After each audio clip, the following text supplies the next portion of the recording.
Bonjour à toutes et à tous et bienvenue sur Grand Lille TV. Merci d'être fidèle au rendez-vous de l'info dans votre métropole lilloise. Voici en images et en 7 minutes toute l'actualité du jour près de chez vous. Voici le journal préparé par l'ensemble de la rédaction.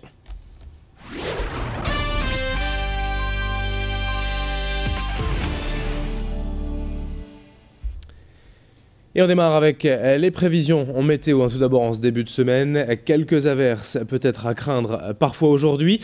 Mais tout de même, les nuages vont rapidement se dissiper pour laisser place au soleil. Aujourd'hui, côté température en revanche, mauvaise nouvelle, c'est bien plus frais que la semaine dernière. Des valeurs maximales de 12 ou 13 degrés cet après-midi dans la région. Et en prime, le vent du nord pour accentuer cette impression de fraîcheur. La météo, on en reparle en détail juste après ce journal. Et la première image de l'actualité aujourd'hui, en ce lundi, c'est cette journée nationale du souvenir et des victimes et des héros de la déportation hier à Lille. Une cérémonie d'hommage organisée au mémorial de la Résistance, là à Noble-Tour. Plusieurs responsables politiques, militaires mais aussi civils étaient donc rassemblés avec les associations d'anciens combattants pour un moment de recueillement en souvenir, en mémoire des nordistes déportés durant la Seconde Guerre mondiale. Ce rassemblement a lieu depuis la fin de la guerre chaque année lors du dernier dimanche d'avril et permet de garder en mémoire le souvenir de ces anonymes morts en déportation. Écoutez ainsi le témoignage d'une ancienne déportée nordiste au micro de Pauline Lermite. J'ai lu aujourd'hui le message de la déportation, comme je le lis chaque année, n'est-ce pas? C'est tellement important.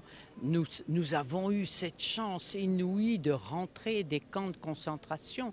Alors que tant de millions ont péri, c'est aussi pour rappeler leurs souvenirs, mais également pour que les jeunes n'oublient jamais ce qui fut, n'est-ce pas? Et qu'ils en prennent des leçons pour qu'à l'avenir, il n'y ait plus de ces horreurs, pour qu'ils combattent le racisme, l'antisémitisme, la xénophobie. Vous savez, je crois tellement dans le travail des jeunes, le travail de mémoire. Autre image, ce week-end dans votre métropole lilloise, un grand spectacle de fauconnerie. Hier après-midi à Villeneuve-d'Ascq, au parc Asnapio. La pluie n'a pas découragé et loin de là, les visiteurs venus nombreux pour voir la démonstration de Jacques-Olivier Travers, fauconnier professionnel venu de Haute-Savoie. Plusieurs sortes de rapaces étaient présents pour un spectacle impressionnant. Vous le voyez sur ces images, les enfants étaient aux premières loges. Et pendant ces vacances scolaires d'ailleurs, le parc Asnapio est ouvert tous les jours. Des visites guidées sont proposées chaque après-midi. Des animations pour toute la famille pour faire découvrir les différentes facettes de l'archéologie. Hier, enfants et adultes ont pu profiter de ce beau spectacle de fauconnerie pour approcher ces oiseaux si impressionnants que sont les rapaces. Pauline Lermite était sur place pour Grand Lille TV. Elle a rencontré ce maître fauconnier. Nous, notre souci, c'est vraiment de rencontrer le réel. Aujourd'hui, vous pouvez aller sur n'importe quelle télévision et voir des images de rapaces, mais vous rendre compte de la taille d'un oiseau, j'allais dire de son odeur, du bruit de ses ailes et tout ça, il n'y a que la rencontre avec le vivant qui permet ça. Et donc l'idée ici, c'est vraiment de proposer une rencontre au plus proche. Vous avez vu, les oiseaux vont sur la tête des gens, on les fait passer vraiment à ras les têtes. C'est vraiment de faire une vraie rencontre au plus près avec ces animaux. D'une manière générale, les rapaces, c'est pour ça que les hommes d'ailleurs sont entichés, j'allais dire, depuis la nuit des temps. Ce sont les animaux qui supportent assez bien l'homme, les contraintes du dressage, qui sont plutôt faciles à dresser. Donc c'est vrai qu'on a la chance d'avoir un animal qui aime bien la compagnie de l'homme, qui aime bien travailler avec l'homme. Donc on a un avantage. Puis maintenant, le fait qu'ils soient nés en captivité, qu'on les élève depuis bébé, ça nous permet d'obtenir ce résultat où on voit des oiseaux qui sont en confiance parfaite et qui n'ont aucun souci à évoluer dans la musique, avec du bruit, avec du monde autour d'eux. Et dans le reste de cette édition, on enchaîne avec la question du jour, Grand Lille TV Métropolis.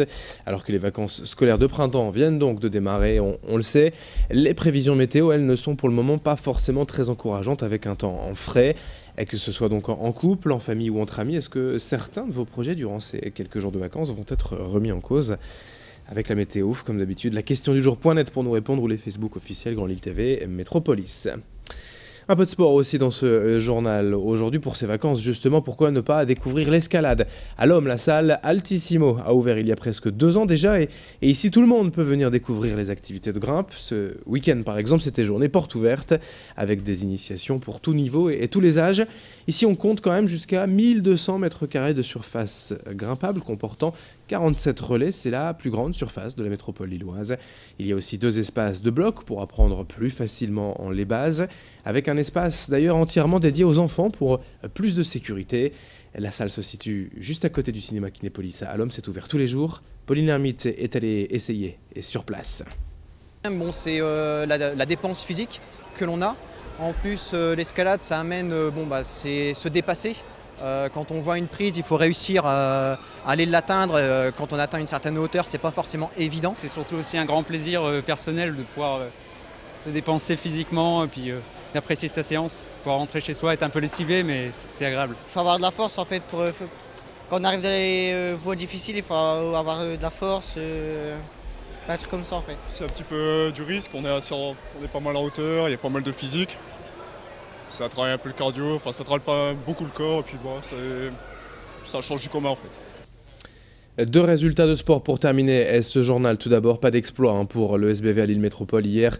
Lors du match retour de la finale du championnat de France de basket féminin, défaite 63-55 dans le Berry pour les Villeneuvoises. Mais après leur victoire à domicile, la semaine dernière, Villeneuve d'Ascq aura encore une chance de remporter le titre demain lors d'un match d'appui à Bourges de nouveau. On en reparlera. Et puis un autre résultat en rugby, play-off de Fédéral 1 pour le LMR et qualification pour les quarts de finale. Hier, en huitième de finale retour, les Lillois ont dominé Oloron 21-17 et se qualifient donc pour les quarts de finale de play-off de Fédéral 1 pour la 4e année consécutive. Dans 15 jours, ils affronteront l'équipe bretonne de Vannes. Fin de ce journal, dans un instant à suivre la météo et l'infotrafic. A tout de suite.